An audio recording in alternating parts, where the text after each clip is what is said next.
اچھا بھائی، کیا ہم ایک دن میں قرآن ختم کر سکتے ہیں؟ دانیال صاحب نے میر پور خاص سے سوال کیا ہے۔ دیکھیں، حدیث میں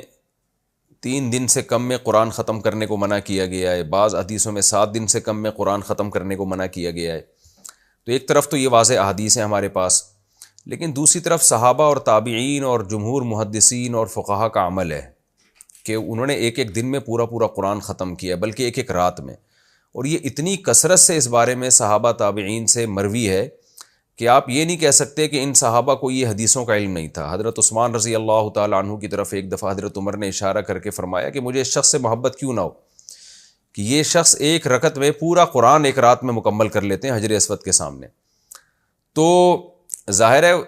ایک آدھ صحابی سے اگر مروی ہوتا نا، یا ایک آدھ محدث سے، تو ہم کہتے ہیں شاید ان تک وہ حدیثیں نہیں پہنچی ہیں، لیکن یہ بہت سارے صحابہ سے، امام حنیفہ سے مروی ہے کہ وہ، امام شافعی سے مروی ہے کہ ایک ایک رات میں پورا پورا قرآن ختم کر لیا کرتے تھے، بلکہ ایسا بھی ہے کہ 2 قرآن ختم کر لیا کرتے تھے 24 گھنٹے کے اندر۔ تو اس لیے اس بارے میں جو محدثین خود اس بات کے قائل ہیں، علامہ ابن کثیر رحمۃ اللہ علیہ جیسے مفسر اور دیگر فقہا، کہ یہ جو نبی نے منع کیا نا کہ 3 دن میں سے کم میں قرآن ختم نہ کیا جائے، یہ امت پر شفقت کے لیے منع کیا ہے کہ عام طور پر لوگوں میں اسٹیمنا ہوتا نہیں ہے، وہ غلط سلط پڑھنا شروع کر دیں گے۔ جیسے اس کی مثال ملتی ہے ہمارے ہاں جو تراویح میں شبینے ہوتے ہیں، شبینوں میں ایک ایک رات میں قرآن ختم کرنا ہوتا ہے، بعض جگہ 3 روزہ شبینے ہوتے ہیں، تو قرآن کا کیسا بیڑا غرق کی معاذ اللہ کیا جاتا ہے، ایسے اسپیڈ سے پڑھ رہے ہوتے ہیں کہ یعلمون تعلمون کے علاوہ کچھ بھی سمجھ میں نہیں آ رہا ہوتا، اور جھوم رہے ہوتے ہیں دائیں بائیں، اور جو ہے وہ ایک تماشا سا بنا ہوتا ہے۔ تو یہ قرآن کے ساتھ مذاق ہے۔ لیکن اللہ نے اگر کسی کو اتنا اسٹیمنا دیا ہے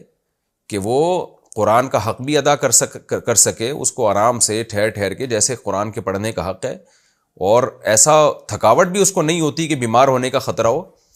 تو کچھ لوگ اللہ نے ایسے پیدا کیے ہیں، اگر کسی میں ایسا اسٹیمنا ہے تو ایک دن میں بھی پورا قرآن ختم کر لے تو انشاءاللہ اسے کوئی گناہ نہیں ہوگا، بلکہ یہ چیز باعث ثواب ہوگی۔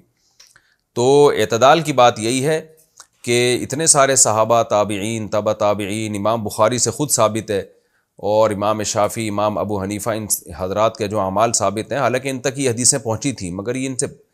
یہ تواتر کے ساتھ یہ بات ثابت ہے بہت سارے اسلاف سے کہ وہ ایک ایک دن میں قرآن ختم کیا کرتے تھے، بلکہ بعض سے تو یہ بھی ثابت ہے کہ 24 گھنٹے میں 2 دفعہ قرآن ختم کر لیا کرتے تھے۔ تو ان لوگوں کو اللہ نے اضافی صلاحیتیں دی تھیں، عام آدمی کو اپنے آپ کو ان پر قیاس نہیں کرنا چاہیے۔ عام آدمی کے لیے وہی حکم ہے جو نبی صلی اللہ علیہ وسلم نے فرمایا، اس لیے کہ عام آدمی میں اتنا اسٹیمنا نہیں ہوتا، اور وہ غلط سلط پڑے گا، یا یہ کہ اتنی زیادہ تلاوت کرے گا دماغ چکرانے کا اندیشہ ہے، بیمار ہونے کا اندیشہ ہے، سر گھوم جاتے ہیں لوگوں کے، دماغی توازن کھو بیٹھتے ہیں اتنی زیادہ عبادت کرنے سے۔ تو اس لیے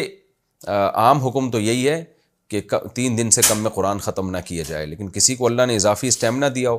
یا بعض دفعہ اہل اللہ کی کرامت بھی ہوتی ہے کہ بطور کرامت کے اللہ ان میں اتنی طاقت اور قوت دے دیتا ہے، تو وہ لوگ اس سے بہرحال مستثنی ہیں، کیونکہ حضرت عثمان رضی اللہ تعالیٰ عنہ اور ایسے بڑے بڑے صحابہ